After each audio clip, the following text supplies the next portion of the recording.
Boa noite. Vamos continuar os nossos estudos na disciplina de sintaxe semântica, hoje especificamente falando sobre a noção de sujeito.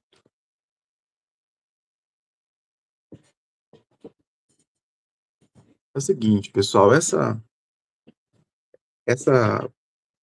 disciplina, ela tem uma série de materiais disponíveis para vocês no Moodle, né, sobre essas categorias todas, então eu quero apresentar essas categorias, mas também me aprofundar em algumas questões relacionadas ao sentido, ao significado, que seria a abordagem semântica aqui dessa noção, certo? Quando a gente pensa em sujeito, nós estamos tratando de uma característica sintática, de um elemento dentro da estrutura oracional. Então, sujeito é uma função sintática.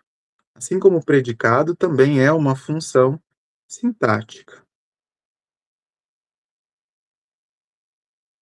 Então, pensando em função sintática, a gente tem algumas características relacionadas a esse elemento, como onde ele aparece, de que maneira ele aparece, dentro da estrutura da oração. Oração é toda a construção que tem um verbo, certo?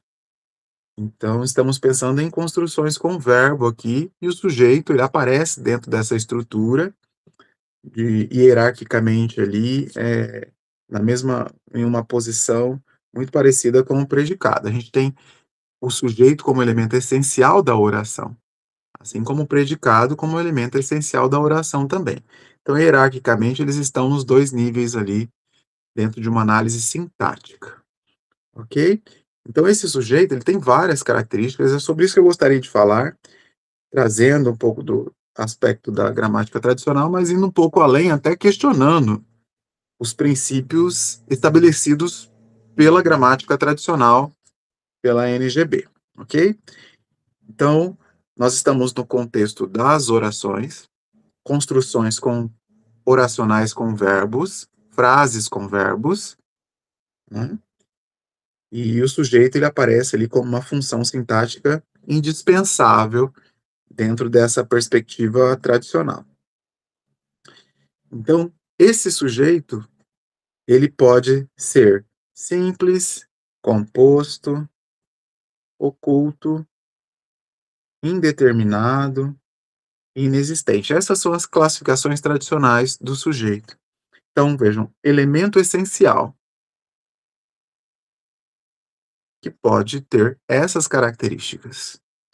Nós estamos trabalhando aqui com duas abordagens importantes. Uma delas é do sujeito marcado na estrutura.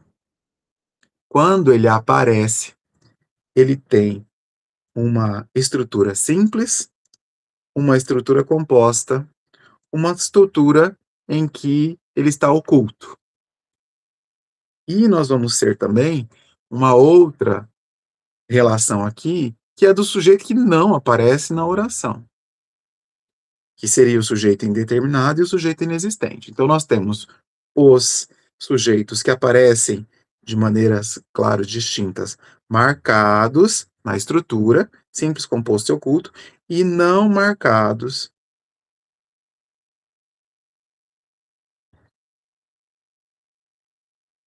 como veremos adiante. Acabei de dizer para vocês que o sujeito é um elemento essencial. E acabei de mostrar para vocês uma incoerência da gramática tradicional, que é considerar um elemento essencial, a possibilidade desse elemento essencial não aparecer na estrutura. Olha que interessante, né? Ao mesmo tempo que toda oração tem sujeito e predicado, nós vamos falar de duas categorias aqui de sujeitos que não aparecem na oração. Uma incoerência ali da gramática tradicional, ok? Tradicionalmente, a gente aprende que o sujeito é um elemento essencial. E ele tem algumas características, que são características relacionadas, claro, aos sujeitos ali marcados, Algumas aos não marcados também. Como, por exemplo, o sujeito ele estabelece concordância com o verbo. Isso ajuda muito a gente na hora de identificar o sujeito dentro de uma estrutura, como, por exemplo, eu como maçã, né? A gente percebe ali que o verbo comer está conjugado em primeira pessoa, então a gente percebe, né, que o sujeito não pode ser maçã, o sujeito aqui é eu, né? Então essa é uma característica importante de o sujeito estabelecer concordância com o verbo. A outra característica também que nós vamos observar ao longo das análises aqui é a posição prototípica do sujeito, que é antes do verbo. Quando eu digo prototípica, eu estou pensando em uma posição que deixa a oração mais clara, uma posição mais recorrente, que é a do sujeito antes do verbo. Mas é claro que há a possibilidade de mudanças e na oralidade a gente troca muito essa posição, tá? Por exemplo, vamos eu e a diretora lá na secretaria. Veja, o eu e a diretora aparece depois do verbo, né? Na oralidade a gente faz muito essa inversão, mas o lugar prototípico do sujeito é antes do verbo, ou seja, antes do predicado. Ainda não falamos de predicado, mas a construção verbal se dá ali numa relação de predicado. Vamos pensar no verbo a mesma coisa por enquanto. Outro ponto importante: não se separa do predicado por vírgula. Então, a gente não estudou o predicado ainda, mas na relação verbal que se estabelece ali com o sujeito, a gente não pode colocar uma vírgula. Então, eu não posso, em uma construção como esse exemplo que eu marquei aqui, pontuar como eu, vírgula, como maçã.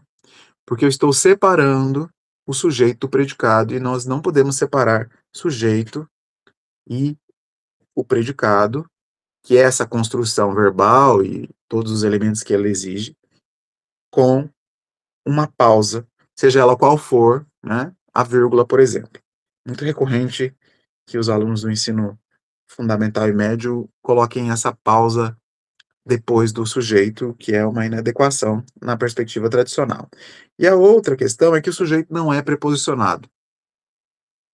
Então, jamais nós vamos ter um sujeito precedido com um de, por exemplo, com um para, com um entre, porque são preposições e o sujeito não é preposicionado.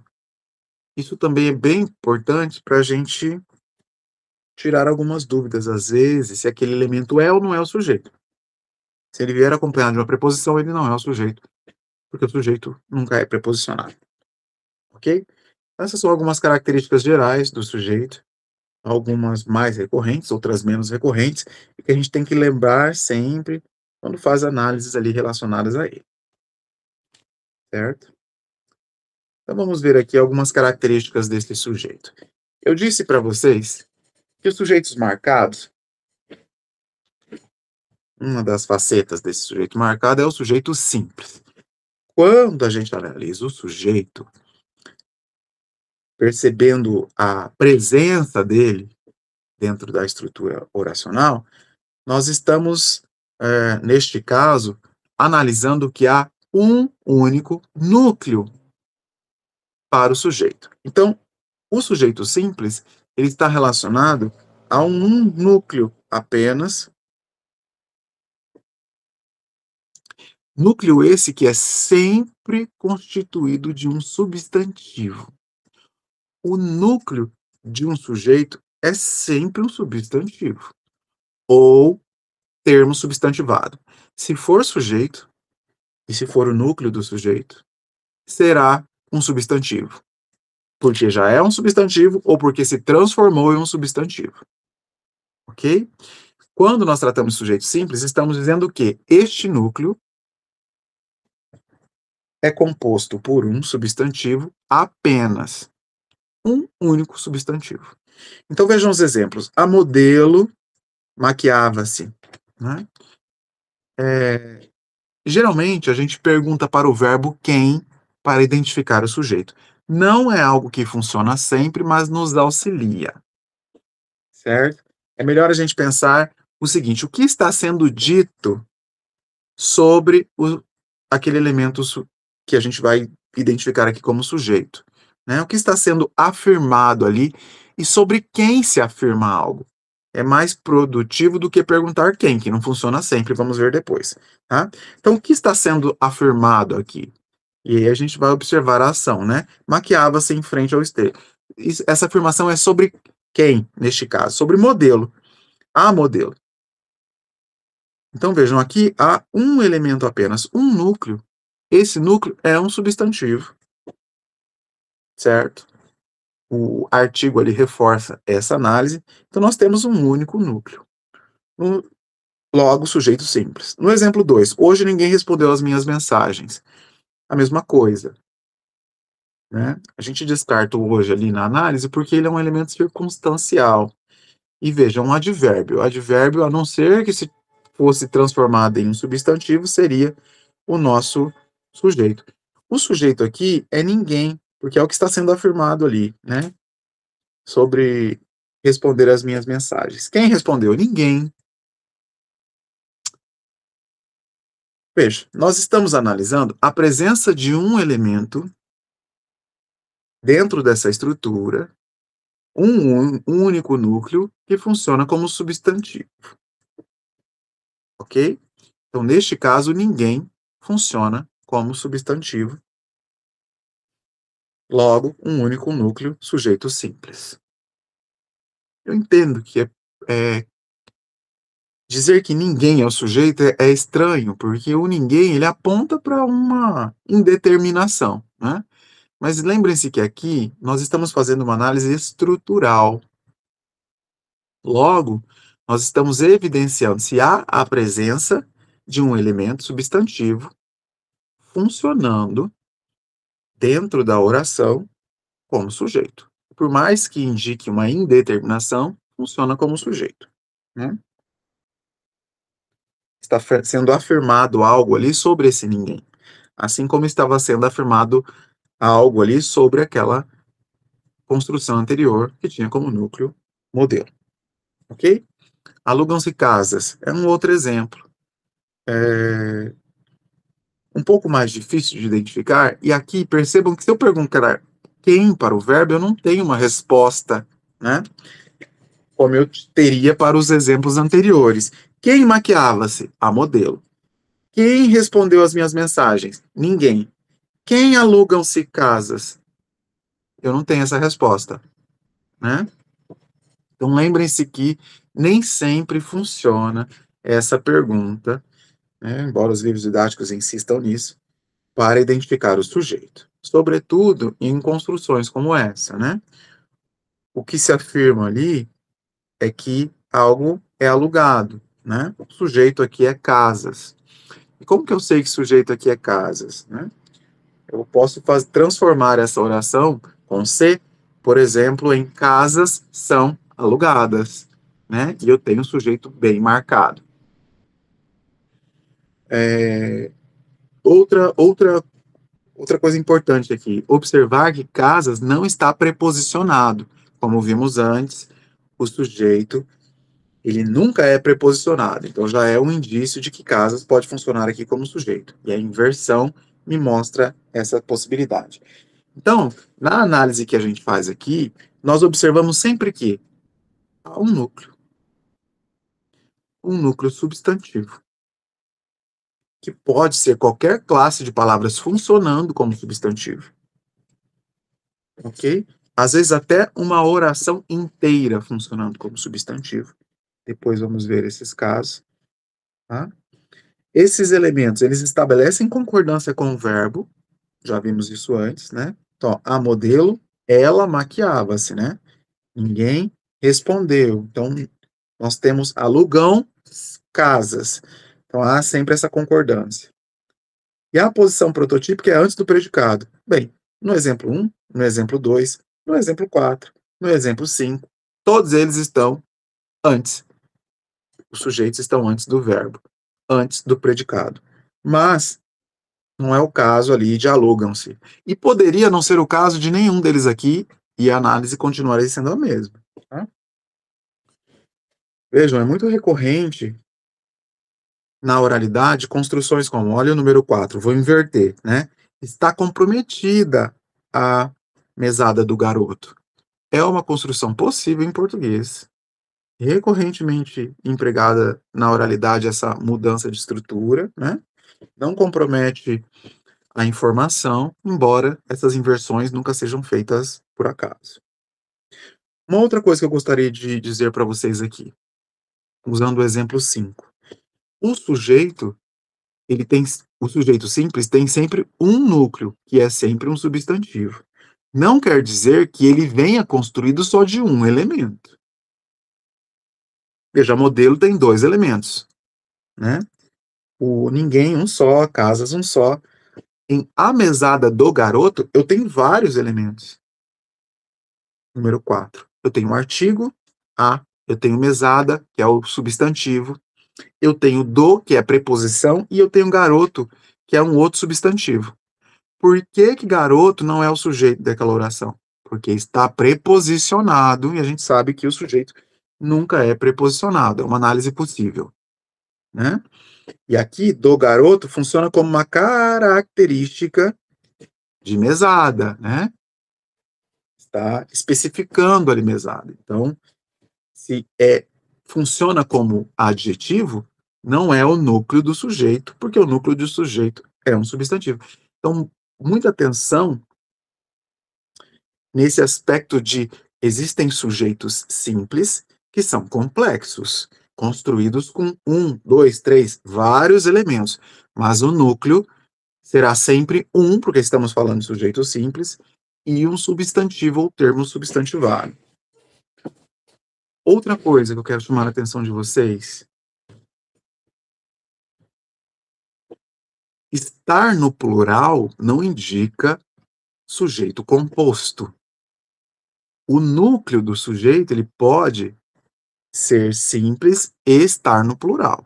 Olha o exemplo 5, todos os professores. Não é porque são todos os professores, e eu identifico ali que professores é um substantivo e é o núcleo do sujeito, que ele é um sujeito composto, por exemplo. Ah, é mais de um é composto. Não. É mais de um indica o plural, não necessariamente é composto. Se continua sendo um único núcleo, ainda que no plural, sujeito simples. Tudo bem? E eu trouxe alguns exemplos para vocês das tirinhas do Veríssimo. Não sei se vocês souberam, mas o Luiz Fernando Veríssimo, ele faleceu no último dia 30, né? Então trouxe aqui uma homenagem, trazendo alguns exemplos para ele, tá? O Veríssimo, ele tinha um talento genial, né? Queria que vocês conheçam ele da literatura. Ele é um mestre da ironia e do humor. Ele desenhava e criou esses personagens aqui chamado de As Cobras. Ele sempre dizia que as cobras surgiram por causa das limitações dele como desenhista. Mas para a gente foi mais uma ferramenta crítica encontrada ali pelo Veríssimo, que partiu no último dia 30. Tudo bem? Então nós temos lá, eles vão chutar. Olha só, eu trouxe esse exemplo porque ali na lista anterior eu não coloquei nenhum que tinha pronomes do caso reto como sujeitos. Então o eu, o tu, o ele, o nós, o vós e o eles, que são os pronomes do caso reto, eles funcionam como sujeito. Se estão funcionando como sujeito, eles se comportam como substantivos, porque o sujeito sempre tem como núcleo um substantivo. A gente chama de pronome substantivo, tá? E esses pronomes do caso reto, eles só podem funcionar como sujeitos. Isso é bem importante para as análises que vamos fazer posteriormente, tá? Isso quer dizer que ali eu não posso ter um mim na posição de sujeito, eu não posso ter um mim, eu não posso ter um me, eu não posso ter um sei, que são os pronomes oblíquos. Pronomes em posição de sujeito apenas do caso reto. Então, e eles vão chutar, né? O que está sendo afirmado aqui é que vão chutar. Sobre quem? Sobre eles, né? Então, o eles funciona como sujeito aqui. Vejam, é um pronome, está no plural, um único elemento na estrutura do sujeito, sujeito simples. Tudo bem? Agora vejam o último quadrinho, né? Eles vão chutar, eles vão marcar. Calma, Dudu. É para isso que o time tem goleiro. O goleiro sou eu. Vejam esse último quadro. O goleiro sou eu. Quem é o sujeito aqui? Ah, é o goleiro, porque vem antes do verbo? Vejam, um princípio que nós analisamos lá no início, que eu mostrei para vocês no início, é de que o sujeito ele concorda com o verbo. Bem, essa é uma perspectiva tradicional, tá? O sujeito concorda com o verbo. O goleiro concorda com o verbo aqui? Sou? Não. Porque se houvesse a concordância aqui, seria é, né? O goleiro é, e não o goleiro sou. Quem que está concordando aqui com o sujeito? É o eu. Então, sujeito aqui é o eu. Goleiro ali é outra coisa. Para dar nome para isso, é o predicativo do sujeito. É uma característica do sujeito. Tá? Mas não é o sujeito. Tem sinal, Jennifer, para predicativo? Não? Tem? Ah, ok. Legal. Ótimo.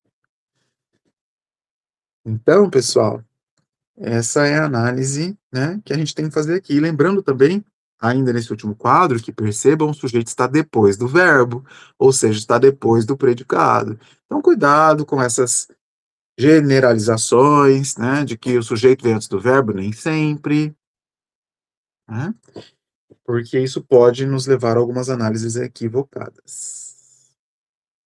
Ok. Se nós tratamos do sujeito simples como sujeito construído a partir de um único núcleo, não um único elemento. O sujeito composto será aquele construído por mais de um núcleo. Isso quer dizer que dentro da estrutura do sujeito composto, nós vamos encontrar mais de um substantivo.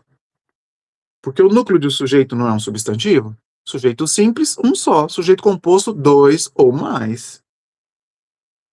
Também estabelecendo concordância. E claro que aqui, se há mais de um sujeito, e o sujeito é composto, há mais de um núcleo, a concordância vai se dar no plural sempre, porque é mais de um, dois ou mais. Olha os exemplos ali. Eu e ele, número 6. Estamos quites. Né?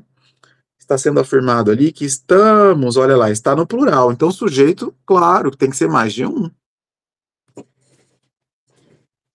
Né? Agora, esse mais de um pode aparecer em uma estrutura simples, porque o termo está no plural, né?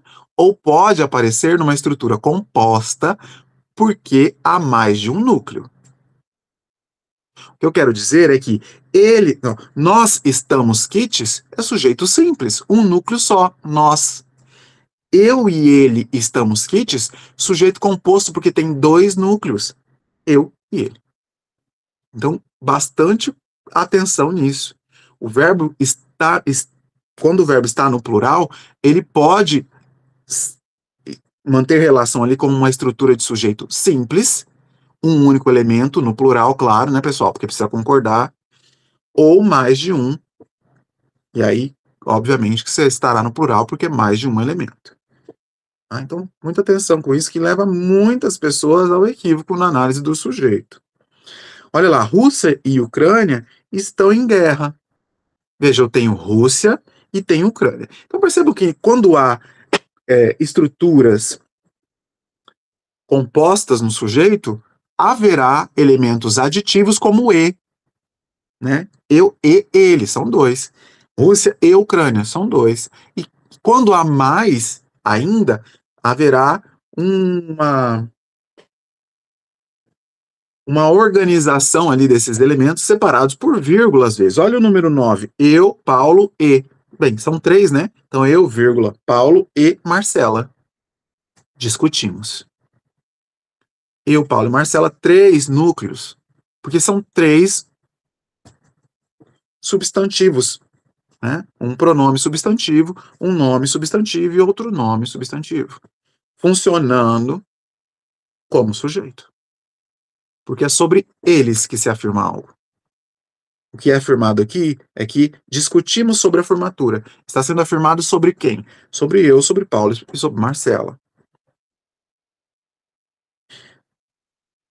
Se fosse nós discutimos, seria sujeito simples. Um elemento só, ainda que esteja no plural. Então, bastante atenção em relação a isso, ok? No sujeito composto, então, nós temos sempre mais de um substantivo ou termo substantivo, que pode ser um pronome ou qualquer outra classe, funcionando como sujeito da oração. Ou seja, sobre eles, sobre aqueles elementos que se afirma algo.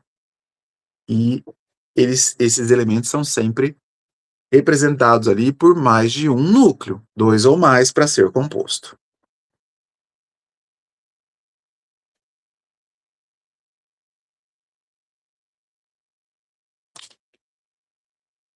Eu coloquei o exemplo aqui, mas ele preciso tratar disso aqui antes. Então, vimos sujeito simples e sujeito composto. Nos dois casos, nós temos a presença do sujeito marcado dentro da estrutura. E agora vamos ver também uma outra forma de marcar o sujeito na estrutura sem a presença dele ali antes ou depois do verbo. E a forma de marcar o sujeito que aparece ali também nesses dois elementos, mas que vai ser apagado agora aqui, é por meio do verbo. O verbo, pessoal, vocês já viram em outros momentos, em outras disciplinas, ele identifica também o sujeito. Vejam, se eu digo para vocês, comi uma maçã. Quem que comeu uma maçã? O comi me mostra a pessoa sobre quem está sendo afirmado algo ali. Claro que eu vou precisar de um contexto, eu vou precisar de uma de informações textuais, enfim, né? De um contexto que me diga quem é esse eu ali, né? Eu comi é quem? Eu preciso de um contexto para me explicar, mas eu consigo perceber a pessoa do discurso ali sobre quem se afirma algo. Olha o exemplo 10. Peguei 5 livros na biblioteca. Quem é quem é o sujeito ali dessa oração? Ele não está marcado, mas eu recupero ele por meio do verbo. É um eu, né? Só um contexto para me dizer, identificar essa pessoa. Mas eu percebo que é um eu, né? Olha aqui na minha tirinha, agora sim posso voltar aqui, né? Vamos massacrá-los. Vamos. Quem vamos? Pelo verbo vamos, eu percebo que há um nós aqui. Nós vamos. E no contexto eu sei quem é. São as cobras. Certo? Vamos arrasar eles. Vamos. Mas antes vamos acertar o pronome. Não vou me aprofundar nisso, mas tem uma inadequação aqui que gera a graça, né? Se a gente percebe a inadequação. Mas observem que no caso do vamos, nós vamos. Nós quem? Aqui o contexto me diz quem é, né? No meu exemplo ali, peguei, eu não sei quem é. Claro que se alguém fala, eu sei que é a pessoa que fala. Se eu entendo quem escreve, eu sei que é a pessoa que escreve. Mas vejam, quando eu falo isso, eu estou falando de contexto. Eu preciso do contexto, né? O verbo, ele me indica quem é que realiza essa ação, quem é o sujeito dessa ação. E aí eu estabeleço uma relação ali a partir de um contexto. Veja o exemplo 2. O candidato recebeu e-mail sobre a abertura do recurso. Está sendo afirmado aqui que recebeu e-mail. Quem recebeu? Foi o candidato. Ok, sujeito simples. Estava ciente disso. Quem é que estava, pessoal? Ele estava. Então percebam que o verbo conjugado ali na terceira pessoa do singular me remete ao candidato, a um ele, que no contexto eu consigo recuperar. Então o sujeito é oculto por isso. Esse sujeito ele aparece com nomes diversos: oculto, elíptico, porque esse apagamento que se faz, né? Porque vejam, eu apago o sujeito. O ele não aparece ali no exemplo 11. O eu não aparece ali no exemplo 10 e não vai aparecer no exemplo 12 também, né? E esse apagamento, em gramática, a gente chama de elipse. Por isso esse nome estranho, elíptico. Porque há uma elipse, um apagamento.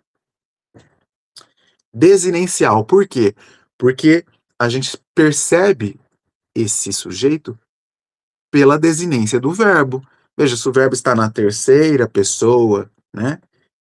Na primeira pessoa, isso é evidenciado por meio da formação do verbo, e vocês aprenderam isso lá em morfologia, né?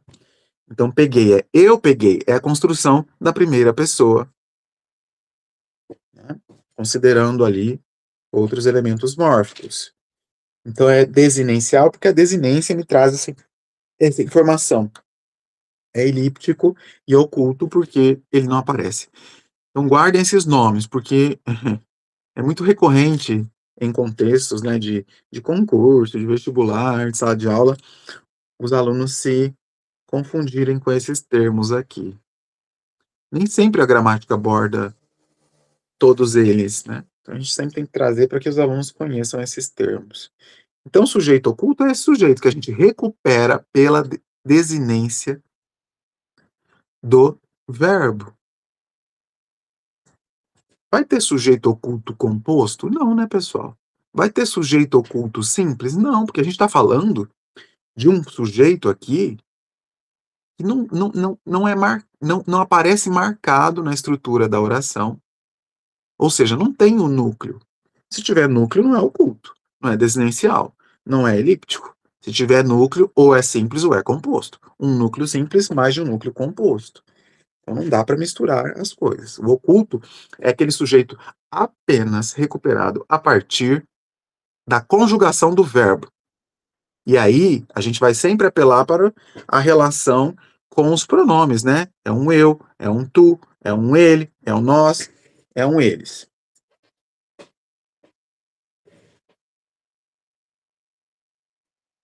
Olha essa tirinha do Veríssimo, né? O universo e a vida não têm explicação nem sentido. O universo e a vida não têm explicação nem sentido. Sujeito o que aqui? O que está sendo afirmado? Que não há explicação nem sentido. Sobre quem se afirma isso, né? Sobre o universo e a vida. O universo e a vida. Então tem ali um artigo, um substantivo, universo. Depois de um artigo, né, pessoal, vem um substantivo. E a, artigo, vida, substantivo. Então, dois núcleos, dois substantivos. Nenhum dos dois estão preposicionados. Sujeito composto. No último quadrinho, estragou meu dia. Qual é o sujeito aqui? É o sujeito composto. Não, cadê? Cadê o sujeito marcado com dois núcleos? Não tem. Estragou, eu só percebo quem é o sujeito aqui por causa do verbo, que remete ao quê? A um você. Você estragou, né? Então, neste caso, o sujeito é oculto, é desinencial, é elíptico, qualquer um desses termos que a gente usou ali, porque eu recupero ele. Claro, no contexto eu sei que é a outra cobra, mas na estrutura isso só é marcado pelo verbo.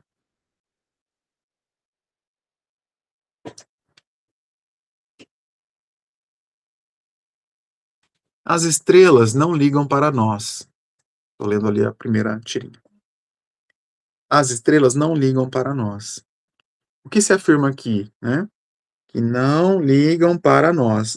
Olhem o verbo. O verbo está no plural. Ou esse sujeito, se ele estiver marcado, né? É simples, no plural, ou é composto mais de um. Aí a gente vai olhar ali para a estrutura, né? Isso está sendo afirmado em relação a quem? Às estrelas. Estrelas está no plural, mas é uma palavra só, é um elemento só Sujeito simples. Nenhum dos nossos problemas as perturba. Nenhum dos nossos problemas perturba as estrelas ali, né? O as retoma estrelas. Nenhum dos nossos problemas. Que sujeito é esse? E quem é o sujeito? Está sendo afirmado ali que não que as o verbo é perturba, tá? O as ali é quem perturba, né? Nenhum dos nossos problemas as perturba, ou seja, perturba as estrelas. Esse as, ele é um pronome, mas é um pronome do caso reto? Não, não pode ser sujeito. É um pronome oblíquo, né? Está no plural ali. Nenhum é um pronome indefinido. Pode ser sujeito? Pode. Pode sim. Nós vimos, inclusive, em um dos exemplos lá atrás, né? Desde que funcione como o núcleo ali de uma construção. E aqui nós temos, ó, nenhum dos nossos problemas. Percebam que problemas vem acompanhado de preposição, não pode ser o sujeito. O único elemento aqui que é um substantivo não está preposicionado é nenhum, né? Então, o sujeito ali é nenhum. Nenhum dos nossos problemas é o sujeito, mas o núcleo é nenhum. Um núcleo só, sujeito simples. Volto a dizer, cuidado com essas construções. Vejam que o sujeito aqui é nenhum dos nossos problemas. É uma construção complexa, mas o núcleo é um só, nenhum. Sujeito simples. Tudo bem?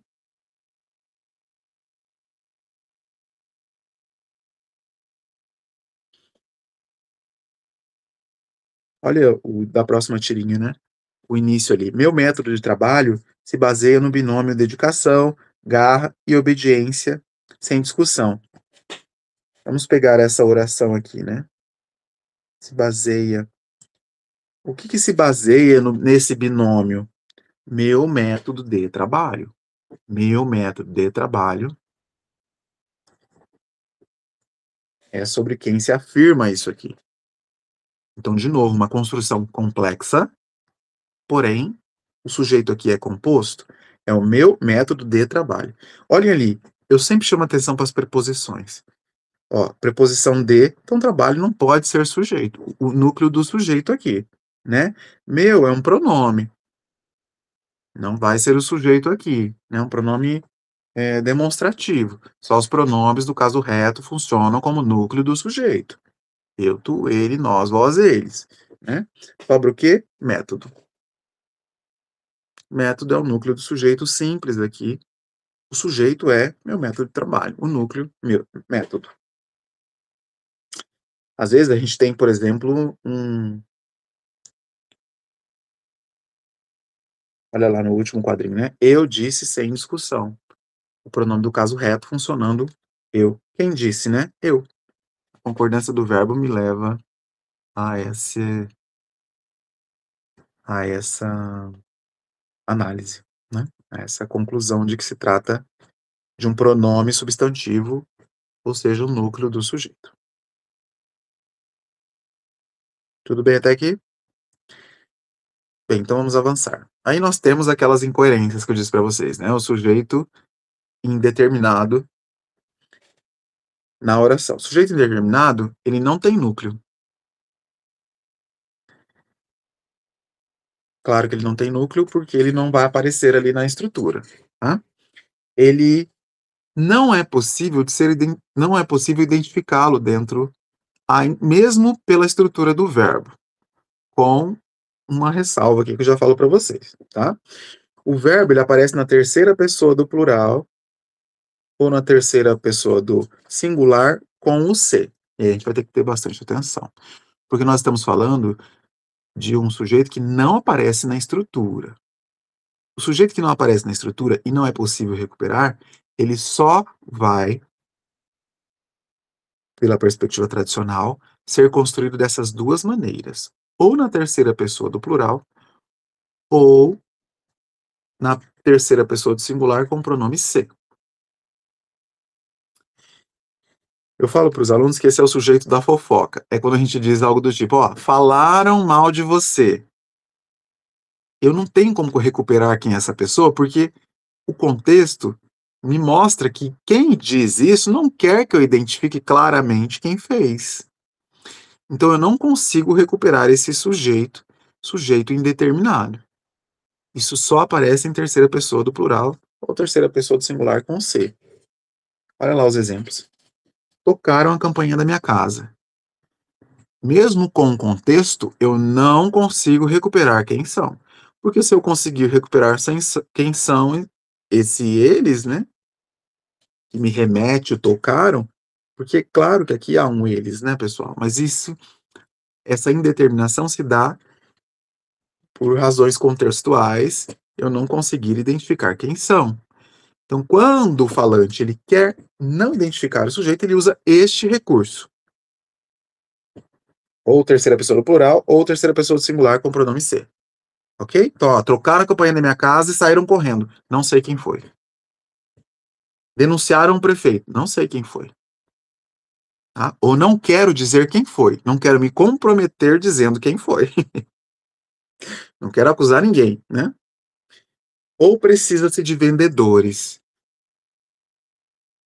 Que vendedores, né? Só precisa-se ali. E olha que interessante esse caso, e olha como ele é diferente de vendem-se casas, que eu mostrei lá atrás. Lá atrás eu disse para vocês que essas construções com C, nem sempre, agora eu posso falar assim, né, indeterminam o sujeito. Se o sujeito aparece, não há indeterminação. Em vende-se casas, eu consigo transformar essa oração numa ordem, invertendo a ordem ali, para casas são vendidas. Ok? Não vou falar de voz verbal ainda, porque não estudamos isso. Mas eu consigo fazer essa transformação. Agora, em precisa-se de vendedores, eu não consigo fazer essa transformação. Por quê? O que vem antes do vendedor, de vendedores ali, pessoal? Não é uma preposição? Não há sujeito preposicionado. Então, casas, antes de casa, não tem preposição. Antes de vendedores, tem preposição. Eu não vou conseguir fazer essa transformação. Ok? E neste caso do exemplo 15, eu tenho um sujeito indeterminado, que é essa construção da terceira pessoa do singular com pronome se, indeterminando o sujeito. A gente indetermina o sujeito quando há essa necessidade de não identificar o sujeito. Isso é muito recorrente em notícias, em contextos de fofoca, como eu disse para vocês, né? Falaram mal de você. Não quero dizer quem é, às vezes eu sei, claro, quem é, mas eu estou usando essa estrutura para indeterminar o sujeito. Sabem da última? Ali tem um vocês, né? Vocês sabem da última? Não. Eu também não. Olha ali. Ali a gente tem no início um sujeito oculto, depois um sujeito, no segundo quadrinho, né? Eu também não. Um sujeito simples, pronominal. Devem estar nos escondendo alguma coisa. Quem devem estar nos escondendo alguma coisa? Ah, eles. Quem é eles aqui, pessoal? Eu consigo recuperar quem são esses eles aqui, mesmo no contexto da tirinha? Não. É uma estrutura de terceira pessoa do plural para indeterminar esse sujeito, né? Para mostrar, ó, eu não sei quem são ou eu não quero me comprometer dizendo quem são.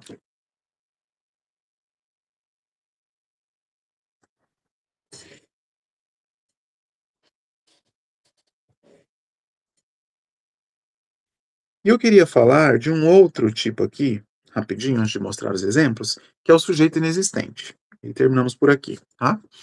Nós vimos construções que o sujeito aparece ali dentro da estrutura da oração com um núcleo simples, com mais de um núcleo composto, recuperado pela desinência, desinencial, elíptico, enfim,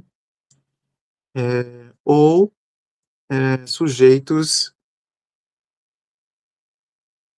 indeterminados, que são esses casos aqui, terceira pessoa do plural, ou primeira pessoa, ou verbo na terceira pessoa do singular com pronome ser, tá? Vou ter ali para falar exatamente como está no slide.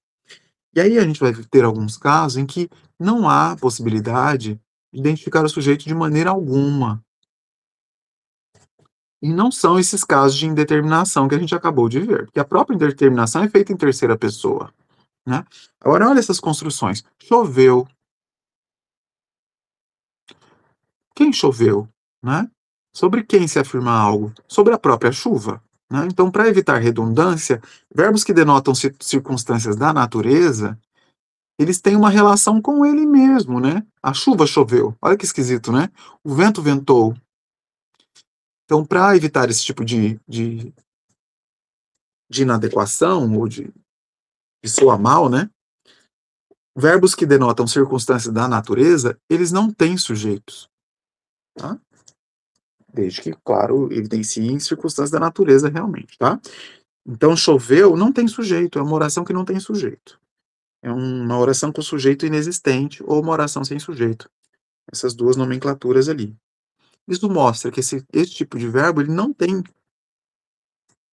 um núcleo de sujeito, né? Porque é uma construção sem sujeito. Verbos que expressam, denotam fenômenos da natureza têm essa característica.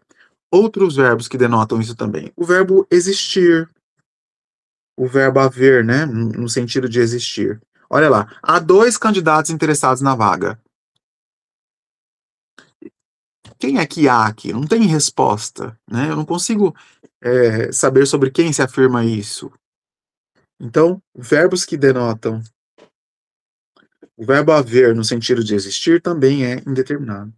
Outra possibilidade, né, para indeterminação, desculpa, para oração sem sujeito, são verbos que indicam tempo corrido. Olha só, faz 5 anos, faz 2 anos. Esse verbo ele nem flexiona, né? Faz 1, faz 1000, faz 10.000. Então, também o verbo haver, fazer, ir, enfim, quando indicam tempo corrido, não tem sujeito. E verbos que indicam tempo também, são 10 horas. Quem são 10 horas? Então, existem essas construções e não tem sujeito. São essas, ok? Não tem sujeito. Sujeito inexistente, oração sem sujeito.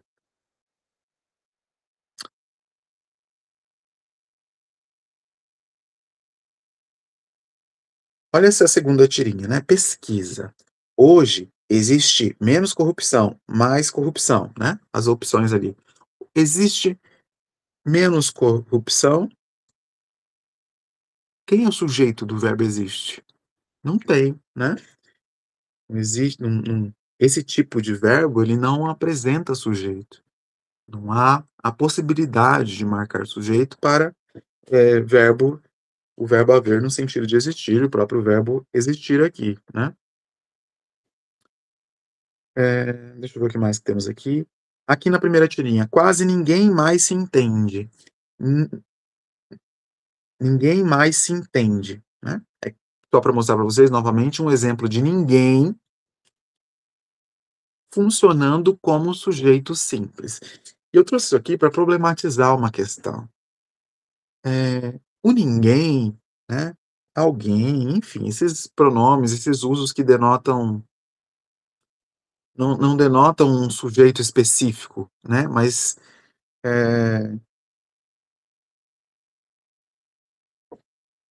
indefinem, né? Para usar aqui o próprio termo relacionado ao pronome indefinido. Essa indefinição do sujeito, ela não está relacionada à indeterminação.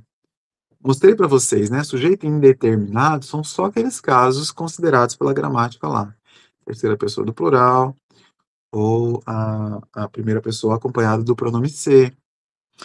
Fora aquilo, a gente não tem, ainda que não indique especificamente quem é o sujeito, porque ninguém não indica quem é o sujeito, né, pessoal? Mas aparece na estrutura sujeito simples. São problemas da gramática tradicional, né? Considerar esse tipo de construção como sujeito simples. Por quê? Porque há um núcleo ali. E a análise aqui é estrutural. né? Ninguém mais se entende. Quem não se entende ali, né? Ninguém. Então a resposta é uma indefinição. Só que essa indefinição aparece marcada na estrutura. Sujeito simples. Eu até gaguejo para falar isso, porque é uma incoerência mesmo da gramática tradicional, né? Uma outra forma, a gente falou de indeterminação. Indeterminação. Nós usamos muitas maneiras de indeterminar o sujeito. Não é só falaram mal de você. Às vezes, a gente usa construções como essa aqui, olha lá. A gente acha que tem todas as respostas. Esse agente não é apenas as duas, não são apenas as duas cobrinhas que estão conversando. É um agente genérico. A gente usa muito isso, ó, acabei de usar, né? Não é a gente, eu, você que está ouvindo aí do outro lado. É a gente, todo mundo. Para falar coisas do tipo, ah, a gente trabalha, a gente estuda, rala. Quem é esse agente? Não são as duas pessoas que estão se comunicando apenas. É um agente genérico. Isso acontece com nós também, né? Com o tu, nos contextos em que as pessoas usam o tu, né? Então, a indeterminação, ela se dá de outras maneiras, para além daquela estipulada ali pela gramática tradicional. Mas a gente só vai perceber isso no plano semântico, que é o caso aqui do agente. É um agente genérico, é um agente que não especifica. E aí a gente vai ter problemas, né, para enquadrar uma análise tradicional dentro dessa análise voltada para o sentido. Porque, obviamente, que um agente é genérico, mas para a gramática tradicional aqui há um sujeito simples. E o núcleo é gente, certo? Obviamente que o sujeito ali de ninguém é indefinido, porque eu não sei quem é. Ninguém mais se entende. Quem é esse ninguém? Não sei. É qualquer pessoa. É um ninguém genérico. No plano semântico, há uma indefinição, há uma indeterminação, mas no plano estrutural, a gente vai ter que, uma perspectiva tradicional, considerar ali um sujeito simples, porque o elemento vem marcado. Então, há muitas questões relacionadas à abordagem do sujeito que, no plano de sentido semântico, não se materializa nessas abordagens, nessas orientações tradicionais. E o analista de língua precisa perceber isso. E o professor precisa perceber isso, porque o aluno vai te questionar. Como é que ninguém é sujeito simples como Paulo? Como é que a gente é um sujeito simples como nós, como, enfim, né? Paulo e Maria e Juliana, né? Que seria composto. Como assim, né? Enfim, a gramática tradicional ela traz essas incoerências e a gente tem que percebê-las nesse contexto, ok? Explorando ali esses aspectos de sentido, porque eles aparecem e a gente precisa saber justificar também, certo? Vou parar por aqui hoje. Obrigado, Jennifer, pela interpretação. A gente se vê na próxima aula. Um abraço.